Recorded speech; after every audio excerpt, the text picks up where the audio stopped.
The most dangerous person in the room isn't T, the one shouting. It isn't T, the one flipping tables, or firing off angry emails at 2 a.m. The most dangerous person is the one who gets disrespected, insulted, and publicly shamed, and simply smiles. Not a submissive smile, but a smile that says, "I am calculating your demise, and you don't even know it." Most people think taking an insult with a smile is weakness. They think it is submission. They are wrong. It is a biological override code. It is the ultimate power move known as the delayed reaction. Today, we are going to deconstruct the psychology of the Stoic Smile. We will look at why your brain wants you to fail and how to use ancient philosophy to hack your neurobiology. By the end of this video, you will never lose an argument again, because you won't even need to have one. To understand the power of the smile, you have to understand the hardware you're working with. When someone attacks your ego, whether it is a boss roasting your presentation or a troll on Twitter, your amygdala activates. This is the fight or flight response.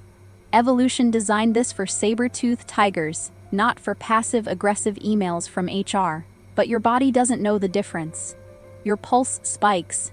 Cortisol floods your system. You feel the burning need to react, to defend, to clap back. This is where 99% of people fail. They seek immediate validation. They think, "I must prove I am right." But here is the brutal truth. When you react instantly, you are not displaying strength. You are displaying lack of containment. You are handing the remote control of your emotions to your enemy. If they can make you angry, they own you. If they can make you defend yourself, they own you. The moment you lose your cool, you have lost the negotiation. You have failed the test. The top 1%, the high-value individuals, the modern Stoics, they use a different part of the brain, the prefrontal cortex, the CEO of the mind, and the switch that turns on the CEO. Is that silence? That smile? Let me tell you about a colleague I once had. Let's call him Marcus. We were in a project post-mortem, and the VP was tearing Marcus apart, calling his strategy garbage, amateur hour. It was brutal. The air in the room was so thick you could choke on it. We all waited for Marcus to snap, to make excuses, to blame the budget. Instead, Marcus looked up, smiled calmly, and said, "I see your point on the conversion metrics. I'll run the data again and have a new proposal on your desk by 4 p.m. It was a Jedi mind trick. The VP wanted a fight. He wanted drama. Marcus gave him nothing. By smiling and accepting the feedback, even though the delivery was toxic, Marcus deprived the fire of oxygen. Marcus didn't just take it. He performed a cold, detached cost-benefit analysis. Fighting back offered 0 ROI.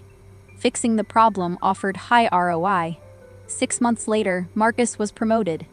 The hotheads who argued, they're still stuck in middle management. This is the dichotomy of control. You cannot control the disrespect. You can only control your judgment of it. As the Stoic emperor Marcus Aurelius said, "Choose not to be harmed, and you won't feel harmed. Don't feel harmed, and you haven't been." Now, let's look at a personal example. When I started creating content, the comment section was a minefield. I remember one specific comment that attacked my character, my research, everything. My ego screamed, "Destroy him, roast him." I typed out a paragraph of venom, but then the protocol kicked in, the delayed reaction.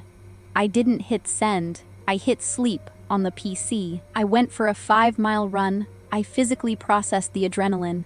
I let the cortisol burn off. When I came back, I read the comment again, and I saw something different. The guy actually had a point about a data error I made, I replied, thanked him for the catch, and pinned his comment. That hater, he's now a Patreon supporter. I converted an enemy into an asset. That is the power of the pause. Your smile is a spam filter. It separates the signal from the noise. It says, "I am too focused on my mission to be derailed by your mood swings." Let's get Machiavellian for a second. When you argue, you reveal your hand. You show people what triggers you. You show them your insecurities. You are bleeding into the water, and the sharks will swarm. But when you smile, you become opaque, you become a black box. They don't know if you're agreeing, if you're mocking them, or if you're planning to fire them next week. This is strategic ambiguity. It drives manipulative people crazy.